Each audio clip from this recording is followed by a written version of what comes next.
So the Xbox Direct 2026 dropped 2 weeks ago, so I'm late to the party on this one, but I still wanted to put out my thoughts on how it was, as I felt this was a really solid Direct. At least they're doing something right over at Xbox. Last Direct they showcased 4 games that were phenomenal, incredible, amazing, so I'm told, and Doom. I'm still bitter this game doesn't work for me on Game Pass, but these games all did well and were enjoyed by many. So let's get into what the 2026 Direct had to show. Now, I'm not a huge car guy, so this will come as no surprise when I say Forza Horizon 6 kind of won me over.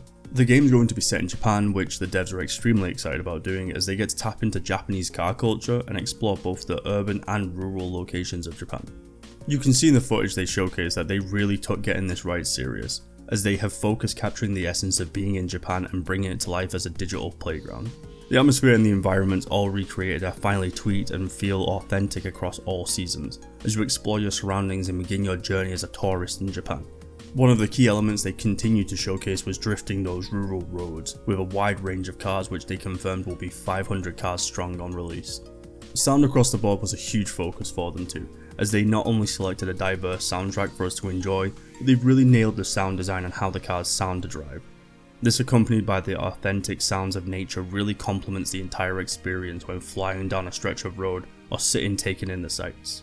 Now, having all these beautiful cars and locations would be more than enough for myself, but for those who love to share with friends, you can decorate and customize each of the player houses and invite friends over, but they also showed off another feature, which is going to be called the Estate. This will be a very bare location at first, but as you progress and advance in the story, you'll be able to truly unleash your creative side and make the estate your own, which can be viewed at all times in your world. They've really taken away the shackles when it comes to the passionate community's creativity, and allowed players to build from anywhere, and the entire thing ends with this scene here, which has a Gundam.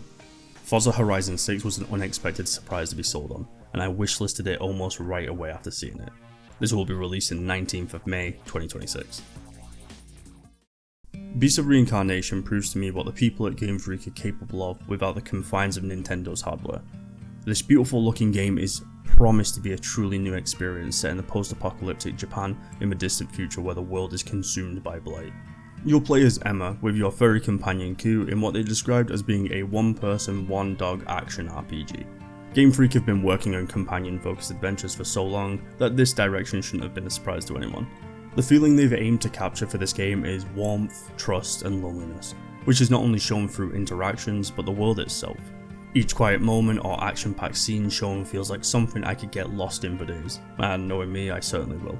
Emma is exiled and isolated for what remains of humanity due to her ailment, but possesses a special ability that allows for her to absorb the blight into her body, and I'm really interested to see if this will be strictly narrative or if it will deeply affect the gameplay.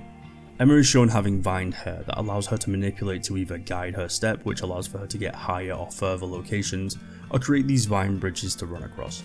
This game just has so many fun and interesting ideas. During a cutscene they show Q connecting his hair to Emma, to which I assume is a form of helping her recover, and I feel like moments like this will be narratively focused further to build their bond.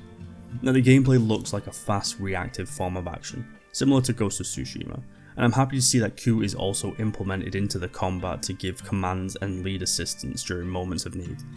The combat sounds weighty and impactful with every attack, block and parry, while also allowing for verticality during attacks.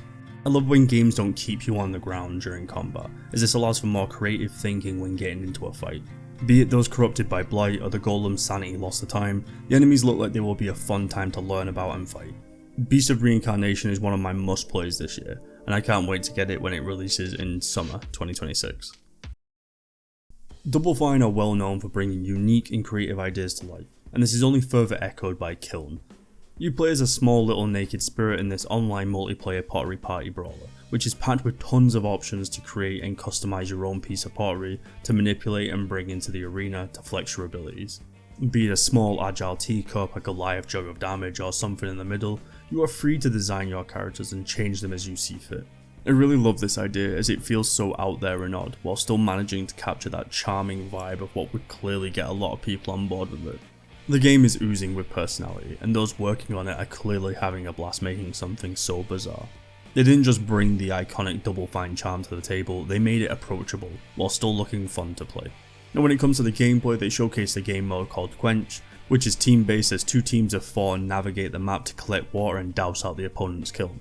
Seems simple enough, but the main issue will be making it to the opposition's kiln safely with the water you've collected, as the enemy team will be out to smash your pot and protect their kiln.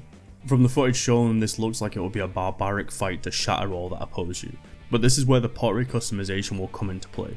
Your size will matter towards the speed, health, and how much water you can carry, but you'll also have loadouts that will offer you freedom to play in the way that best suits your style.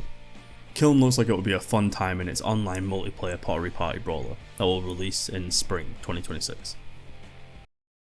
I've been waiting for this game for so long, and while it has changed developers and is being focused on by Playground Games, those who are working on the Forza franchise, this direct really showcased tons of moments where you can see they're trying to bring to life a game worthy of the title, with a crew of employees who love what the Fable games were.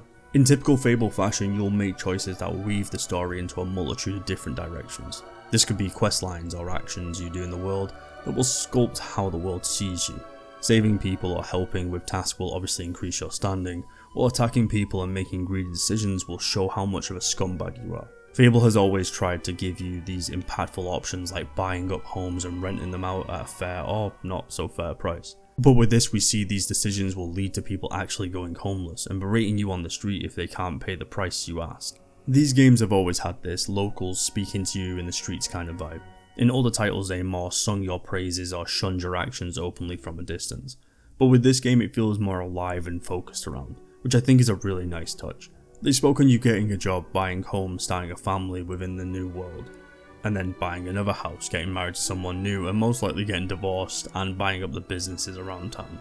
And it's these kind of mechanics that always elevate the idea of what a Fable game could be, and I guess time will tell if they nail that on this approach. Now, typical Fable gameplay comes down to strength, melee combat, and health, skills, which is ranged weapons and speed, and will, your magical options. Having these diverse options opens up the combat to how you want to play the game, something I've always loved with the early titles. You can play it however you like, with no need to focus one over the others. I always found Fable was more about becoming a master of all three, but the combat shown looks really fun and deliberate with how you engage. You even see that enemies when attacking as a group can accidentally hit each other, leading to them thinning out the numbers by themselves. I'm not going to go on and on about this as I know I could, but Fable feels like it could really be done justice with Playground Games behind it. They are passionate and enthusiastic about bringing it back, and I'm hopeful that this will be the Fable game I'm begging for it to be. Fable will be launching autumn 2026. Now, I have one issue. They are coming this year, fantastic, but one of 4 actually has a release date, and the rest were seasonally vague. Now, it's great that we have this confirmation that they will be coming around this time frame of the year, and not giving it a date is likely so they don't shoot themselves in the foot being unable to meet the deadline. It just sucks, as the Direct in 2025 was confident with the release dates, and this time it doesn't feel that. But I'm not going to moan about it anymore, as they will be coming this year at least. Fable and Beast of Reincarnation have been heavily anticipated for me. Forza Horizon 6 somehow won me over and got me hyped for that. And while I don't think I'll play Kiln, this game looks dumb fun with tons of creative backing, and I wish that game all the success it achieves. But yeah, that was the Xbox Direct 2026 and some thoughts I had on the games. If you enjoyed this, then leave a like, comment, and subscribe if you want to see more. I would truly appreciate it. Anyway, I hope you have a lovely day and or evening, and I'll catch you next time.